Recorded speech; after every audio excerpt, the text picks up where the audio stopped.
असं आहे की राष्ट्रवादी काँग्रेसच्या नेत्यांशी मी चर्चा केली, कारण अर्थसंकल्प मांडायचा आहे. अर्थसंकल्प म्हणजे नुसतं एक भाषण वाचायचं नसतं, त्याकरता सिरीज ऑफ बैठका घ्याव्या लागतात. प्रत्येक विभागासोबत बैठक घ्यावी लागते. प्रत्येकाचा त्या ठिकाणी नियतवेळ ठरवावा लागतो. नियतवेळेप्रमाणे त्यांचे फॉर्म्स भरून घ्यावे लागतात. मग त्याचं असेसमेंट करून त्यांनी त्या सगळ्या योजना योग्य पद्धतीने त्याच्यामध्ये आणल्या आहेत की नाही, ते त्या योजना ज्या परमनंट योजना त्याच्या पुरवणी मागण्या मागणार नाहीत या दृष्टीनं त्यांचं कमी अधिक करावं लागतं. या सगळ्या गोष्टी कराव्या लागतात. या सगळ्या गोष्टी ताई आत्ताच या ठिकाणी उपमुख्यमंत्री झालेले आहेत. त्यामुळे इतकं मोठं एक्सरसाइज करणं त्यांना लगेच शक्य होईल अशी परिस्थिती नाही. अजून त्या दुःखातनंही पूर्णपणे बाहेर आलेल्या नाहीत. त्यामुळे लगेच पूर्ण क्षमतेने त्या काम करायला लागतील अशी अपेक्षा करणे अयोग्य आहे. आणि म्हणून आम्ही बसून ठरवलं की या संदर्भात हे खातं आत्ता माझ्याकडे ठेवून मी ते बजेटची जी काही एक्सरसाइज आहे ती मी पूर्ण करावी. ते एक्सरसाइज मी पूर्ण करणार आहे आणि अधिवेशनानंतर या संदर्भात त्यांच्याशी चर्चा करून मग काय करायचा हा निर्णय आम्ही करू. नाही, मला मुळातच आता अशा परिस्थितीमध्ये जिल्हा परिषदेच्या निवडणुकीत मी प्रचाराला उतरावं हे काही मला योग्य वाटलं नाही. मला असं वाटतं की शेवटी निवडणुका येतात जातात आणि पक्ष देखील सक्षम आहे. पक्ष योग्य पद्धतीने त्या निवडणुका लढवेल. पण आता मी जाऊन त्या ठिकाणी जाहीर सभा करायच्या आणि त्याच्यामध्ये शेवटी काही राजकीय वक्तव्य देखील होतात. तर माझ्या सहकाऱ्यांची मी चर्चा केली, आमचे अध्यक्ष आहेत रवीजी, त्यांचीही चर्चा केली आणि सगळ्यांचं मत पडलं की माझा निर्णय योग्य आहे. मी त्या ठिकाणी प्रचाराला न जाणं हे योग्य आहे. मी सगळ्यांना एक आव्हान करीन की बाबा तुम्ही आमच्या भारतीय जनता पक्षाला किंवा महायुतीला मतदान करा. तेवढं त्याच्या पलीकडे मी काही प्रचाराला जाणार नाही.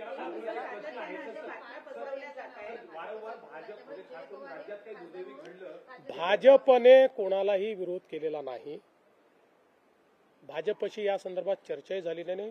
मी पुन्हा एकदा सांगतो की राष्ट्रवादी काँग्रेस पार्टी हा एक स्वतंत्र पक्ष आहे. त्यांच्यात कोणाला पद द्यायचं, कोणाला तिकीट द्यायचं, कोणाला नॉमिनेशन द्यायचं याचे निर्णय ते घेतात. ते निर्णय आम्ही घेत नाही. यापूर्वी तुम्ही पाहिलं असेल जेव्हापासून ते आमच्या सोबत आले, कोणाला खासदार करायचं, कोणाला आमदार करायचं, कोणाला अध्यक्ष करायचं, कोणाला सचिव करायचं, त्यांचे सगळे निर्णय हे त्यांनी घेतले आहेत. कोणाला मंत्री करायचं निर्णय त्यांनी घेतलेले आहेत. त्या निर्णयांमध्ये आमचं काही म्हणणंही नाही, आमचा काही सेही नाही. विमानाची जी कंपनी आहे ती युरोपात ब्लॅकलिस्टेड आहेत. आता मुंबईत महाराष्ट्रात या संदर्भात काही कारवाई होईल? आता या संदर्भातलं इन्व्हेस्टिगेशन हे DGCAने सुरू केलेलं आहे आणि DGCA हीच कॉम्पिटंट अथॉरिटी आहे. त्यामुळे त्यांच्या रिपोर्ट नंतर त्या संदर्भातली पुढची कारवाई आपण करू शकतो. नाही, आतापर्यंत एवढीच माहिती आली की कोणीतरी गोळीबार केलाय, स्कूटी ती सापडलेली आहे, त्याच्या मालकाचाही पत्ता लागलाय, त्यांनी ती विकलेली आहे. लवकर सापडेल कोण जो कोणी असेल. प्रश्न आहे की राज्यात काही विपरीत घडलं की त्याचं एक नॅरेटिव्ह तयार केलं जातं विरोधकांनी की भाजप जबाबदार आहे, देवेंद्र फडणवीस जबाबदार आहे किंवा केंद्रीय भाजप जबाबदार आहे. या सगळ्या घटनेत देखील अशाच काही गोष्टी पसरवल्या गेल्या. खास करून पार्थ पवार यांनी येऊ नये किंवा इतर सगळ्या गोष्टी किंवा एकत्रीकरणाच्या बाबतीत भाजपचा असेल, या सगळ्याला काय उत्तर आहे? एक नॅरेटिव्ह वारंवार पसरवलं जातं. मी दोनच गोष्टी याच्यात सांगेन. खरं म्हणजे आता हे सगळं बोलायची वेळ नाही, पण दोनच गोष्टी सांगेन की समजा अजित पवार साहेब हे अशा प्रकारचं कुठल्याही एकत्रीकरणाची चर्चा जर करत होते तर ते कुठलीही चर्चा भाजपशी चर्चा केल्याशिवाय करतील का? त्यामुळे ते जर चर्चा करत असतील तर त्यांनी भाजपशी चर्चा केली असेल. ते करत नसतील तर वेगळी गोष्ट आहे. त्यामुळे मला असं वाटतं की पहिल्यांदा तर हे लक्षात घेतलं पाहिजे. पुन्हा एकदा सांगतो, चर्चा करायची नाही करायची, विलिनीकरण करायचं, सर्वस्वी 100% राष्ट्रवादी काँग्रेस पक्षाचं डोमेन आहे. हा आमची अपेक्षा एवढी असेल, कुठलाही निर्णय घेण्याच्या आधी त्यांनी आमच्याशी चर्चा एकदा करावी आणि ते करतातच आणि ते पुढेही करतील. त्यामुळे याही संदर्भात दुसरं, समजा अजित पवार साहेब अशा प्रकारच्या चर्चा करत होते तर ती चर्चा ते NDAतनं बाहेर पडण्याकरता करत होते का? ते काय सरकारमधनं बाहेर पडणार होते का? त्यांनी तर स्पष्टपणे सरकारमध्ये ते स्टेबल होते.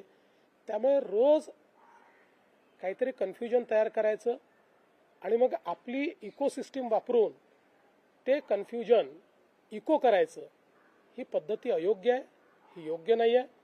बघा, असं आहे, आत्ताच्या परिस्थितीत आम्हालाही राजकारण करायचं नाही, नाहीतर मी अनेक गोष्टी सांगू शकतो. काय घडलं आहे, काय घडतं आहे, मला सगळं दिसतं आहे. मी सगळ्या गोष्टींचा साक्षीदार आहे. आणि तुम्हाला सगळ्यांना माहिती आहे, माझे आणि अजितदादांचे जे संबंध होते त्यात जवळजवळ सगळ्या गोष्टी ते मला सांगायचे, माझ्याशी शेअर करायचे. त्यांचा दुर्दैवी मृत्यू झाला त्याच्या आदल्या दिवशी जवळपास 1 तासभर आम्ही दोघं गप्पा मारत बसलो होतो. त्यामुळे मला असं वाटतं की या बाबतीत शेवटी खालच्या स्तराचं राजकारण करणं योग्य नाही. त्यांच्या पक्षाने निर्णय घेतला. एक लक्षात ठेवा की आज 2 वेगवेगळे पक्ष झालेले आहेत. शरद पवार साहेबांचा पक्ष आहे, अजित पवार साहेबांचा पक्ष आहे. आता अजित पवार साहेबांच्या पक्षाने हा निर्णय घेतला की आमचं नेतृत्व हे सुनेत्राताईंनी करावं, आणि त्यांनी हा निर्णय घेतला की सुनेत्राताईंनी नेतृत्व करण्याकरता शपथविधी करावा. त्यांनी सुनेत्राताईंना सांगितलं, सुनेत्राताईंनी त्या ठिकाणी तो शपथविधी केला. त्यामुळे हा निर्णय सर्वस्वी राष्ट्रवादी काँग्रेस पक्षाचा आहे. आमची पहिल्या दिवशीपासून ही भूमिका आहे की आमचे साथीदार कोण आहेत, तर राष्ट्रवादी काँग्रेस पक्ष, अजित पवार यांच्या नेतृत्वातला राष्ट्रवादी काँग्रेस पक्ष. त्यामुळे आमच्या साथीदारांनी जो निर्णय घेतला त्या निर्णयाच्या पाठीशी उभं राहणं ही आमची जबाबदारी आहे. ती जबाबदारी आम्ही कालही केली, आजही करू. जो शपथविधी झाला त्याच्यावरती बरीच टीका होती की घाईघाईत शपथविधी झाला किंवा राष्ट्रवादी पक्ष सुरक्षित ठेवण्यासाठी हा निर्णय घेण्यात आला. नक्की भीती कोणाची होती किंवा मग हा निर्णय नक्की का घ्यावा? मला असं वाटतं की याचं जे उत्तर आहे ते उत्तर हे राष्ट्रवादी काँग्रेस पक्ष देईल, कारण हा निर्णय त्यांचा आहे. आणि शेवटी शपथविधी कधी करावा, काय करावं या संदर्भात तो पक्ष निर्णय घेत असतो. आता आपल्याला माहिती आहे की म्हणजे ज्यावेळी इंदिराजींची दुर्दैवी हत्या झाली, त्यांची म्हणजे अग्निसंस्काराच्या आधी त्यावेळेस काँग्रेस पक्षाने निर्णय घेतला की राजीवजींना प्रधानमंत्री केलं पाहिजे. त्यामुळे परिस्थितीनुसार त्या ठिकाणी ते पक्ष निर्णय घेत असतात. तशा पद्धतीचा निर्णय राष्ट्रवादी काँग्रेस पक्षाने घेतला. त्याच्यावर इतकी टीका जी काही केली जाते आहे, आणि ती सेक्शन ऑफ द सोसायटी, म्हणजे तुम्ही जर बघितलं तर टीका करणारे हँडल्स देखील जर आपण बघितले तर लक्षात येतं की टीका कुठल्या मानसिकतेतनं केली जाते. म्हणून मी म्हटलं की मला याच्या राजकारणात पडायची इच्छा नाही आहे, नाहीतर मी त्याच्यावर पूर्ण डिसायफर करून देऊ शकतो तुम्हाला. दो सवाल हैं आपसे. पहला तो मैं बजट को लेकर आपसे सवाल करूंगा क्योंकि हमने कई देशों का एफटीए किया है हाल में, तो उसका इम्पैक्ट हमने देखा कि मैन्युफैक्चरिंग यूनिट खासतौर पे एमएसएमई और जो माइक्रो लेवल की इंडस्ट्री, महाराष्ट्र की भूमिका कितनी अहम हो जाएगी यहाँ पर, पहला सवाल मेरा. उसके बाद मुझे लगता है कि सबसे अहम भूमिका महाराष्ट्र की होगी, क्योंकि एफटीए के बाद विशेष रूप से जो सेक्टर्स है जिसमें महाराष्ट्र का मैन्युफैक्चरिंग प्रोग्रेस है, मसलन जेम्स एंड ज्वेलरी हम लीडर है, मसलन engineering services end engineering tools manufacturing में हम इसमें नंबर 1 है, टेक्सटाइल ये हमारा एक प्रकार से महाराष्ट्र का एक फोर्टे है. ऐसे कई क्षेत्र है कि जिन क्षेत्रों को सबसे बड़ा मार्केट जीरो ड्यूटी का मिला है वो सारे क्षेत्र महाराष्ट्र में है. इसलिए महाराष्ट्र को तो इसका फायदा मिलेगा ही. और दूसरा, आज के बजट ने इस एफटीए को लिवरेज करने के लिए जो मैन्युफैक्चरिंग पर जोर दिया है और जिस प्रकार के इंसेंटिव्स और बाकी सारी चीजें दी है, उसका महाराष्ट्र फायदा पूरा लेगा. सेकंड सवाल है सर, चूंकि सूबे के गृह मंत्री भी आपने, इसलिए सवाल कर रहा हूँ, हर जवाब आपने दिया है. जो जिस अटैक के बारे में बात हो रही है, क्योंकि लॉरेंस बिश्नोई ने क्लेम कर दिया है उस चीज को लेके, सेम वही मोडस ऑपरेंडी सलमान खान की केस में है और सेम इंडस्ट्री है, इसीलिए सवाल आपसे. देखिए, अभी तक जो जानकारी है उसमें इस प्रकार की दीवार पर कुछ गोलियां चलाई गई. जिस स्कूटी से वो भागा उस स्कूटी मिली है, उसका मालिक पता चला है, मालिक ने किसी को बेचा है, इन्वेस्टिगेशन चल रहा है. ये ऐसे लोग पकड़े जाएंगे, वो कोई बड़े लोग नहीं है.